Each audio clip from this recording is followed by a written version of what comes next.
बिस्मिल्लाहिर्रहमानिर्रहीम। मुअज़्ज़िज़ सामीन, अस्सलाम अलैकुम रहमतुल्लाहि वबरकातुह। शदाद की जन्नत। अकाफ कौम आद का मस्कन था। ये इलाका यमन और अमान के दरमियान बिखरा हुआ था। कौम आद 8,500 साल कबल आबाद थी। अल्लाह ताला ने इन्हें सरसब्ज खेतियाँ भी दे रखी थी, जानवर भी, पानी भी और वाफर मिकदार में भी। नेमतों की फरावानी ने इन्हें भटका दिया और अल्लाह की बागी हो गए। हिदायत के लिए हजरत हूद अलैहिस्सलाम को भेजा गया। वो उन्हें तबलीग करने लगे, लेकिन आद ने इनका मजाक उड़ाने लगे। वो शिर्क से पीछे हटने के लिए राजी ना हुए। शदाद इस कौम का बादशाह था। ये दो भाई थे, शदीद और शदाद। शदीद पहले बादशाह बना। वो फौत हुआ तो शदाद ने इक़्तिदार संभाल लिया और एक वसी सल्तनत का हुक्मरान था। हुकूमत यमन से इराक और बाज़ रवायत के मुताबिक ईरान तक फैली थी। हजरत हूद अलैहिस्सलाम ने भी इन्हें समझाने की कोशिश की, लेकिन उसका भी दिल बंद था। दोनों के दरमियान मुकालमा हुआ। शदाद ने हजरत हूद अलैहिस्सलाम से पूछा, मैं अगर ईमान ले आऊं तो मुझे क्या फवायद होंगे? हजरत हूद अलैहिस्सलाम ने फरमाया, तुम पर जन्नत हलाल हो जाएगी। शदाद ने पूछा, जन्नत क्या है? हजरत हूद अलैहिस्सलाम ने जन्नत का नक्शा बताया।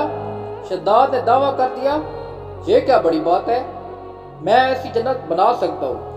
हजरत हूद अलैहिस्सलाम ने उसे कुफर और शिर्क से रोकने की कोशिश की, लेकिन वो बाज ना आया। उसने सल्तनत के तमाम बड़े ममार इकट्ठे किए और अकाफ अरम में के मकाम पर एक 20 कोस लंबी और चौड़ी जन्नत बनवानी शुरू कर दी। जन्नत में सोने और चांदी की ईंटें लगाई और जेवरात भी लटकाए गए। तो उसने दूध और पानी की नहरें भी रवा कर दी और दुनिया जहान के दरख्त, पौधे और फूल भी लगवा दिए। कौम आद बुलंद सतूनों पर मौलाद बनाने के ममार थी। शदाद की अरब जन्नत में यह फन उरूज पर था। रेत के टीलों के दरमियान बुलंद सतून थे और इन सतूनों पर सोने की इमारतें खड़ी थी। शदाद ने फैसला किया कि वो जन्नत की तकमील के बाद उसमें कदम रखेगा। मुअम्मारों ने जब उसे जन्नत की तकमील की इत्तला दी तो वो तैयार हो गया, अपनी फौज दी और जन्नत को देखने के लिए निकल खड़ा हुआ। वो जन्नत के दरवाजे पर पहुंचा, घोड़े से नीचे उतरने लगा। अभी उसका एक पांव जमीन पर और दूसरा घोड़े की रकाब पर था कि मालिकुल मुल्क आ गया। शदाद ने उससे सिर्फ जन्नत में कदम रखने की मोहलत मांगी, लेकिन फरिश्ते का जवाब था कि अल्लाह का हुक्म है कि मैं तुम्हें जन्नत में कदम रखने ना दूं। वो बहुत गड़गड़ाया, लेकिन मालिकुल मुल्क ने उसकी जान कब्जे में कर ली। वो जमीन पर दूसरा कदम न रख सका।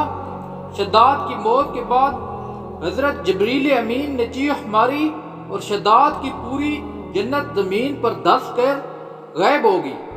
शदाद का अंजाम कौम आद के लिए काफी था, लेकिन जब इंसान की अकल पर गुरूर का पर्दा पड़ता है तो शदाद हो जाए शदीद, उसे किसी का अंजाम दिखाई नहीं देता। हजरत हूद अलैहिस्सलाम कौम को शदाद का अंजाम बता बता कर डराते रहे, लेकिन आद ने ना माना, यहाँ तक कि वो मायूस हो गए। अल्लाह ने उन्हें अपने साथियों के साथ इलाके से निकलने का हुक्म दे दिया और वो कौम को आखिरी बार समझाकर अकाफ से निकल गए। अल्लाह ताला ने उनके बाद आद पर खौफनाक आंधियां मुस्तलद कर दी। वो आंधियां 7 रातें और 8 दिन चलती रहीं, यहाँ तक कि पूरी कौम अपने बुलंद सतूनों और सोने और चांदी की इमारतों समेत जमीन में दफन हो गई। कौम आद का निशान तक न रहा। पूरी वादी रेत के सहराव में गुम हो गई। पानी के जखीरे बचे और न दरख्त, पौधे, जानवर और खेतियां, सिर्फ रेत के लंबे ऊंचे टीले बच गए।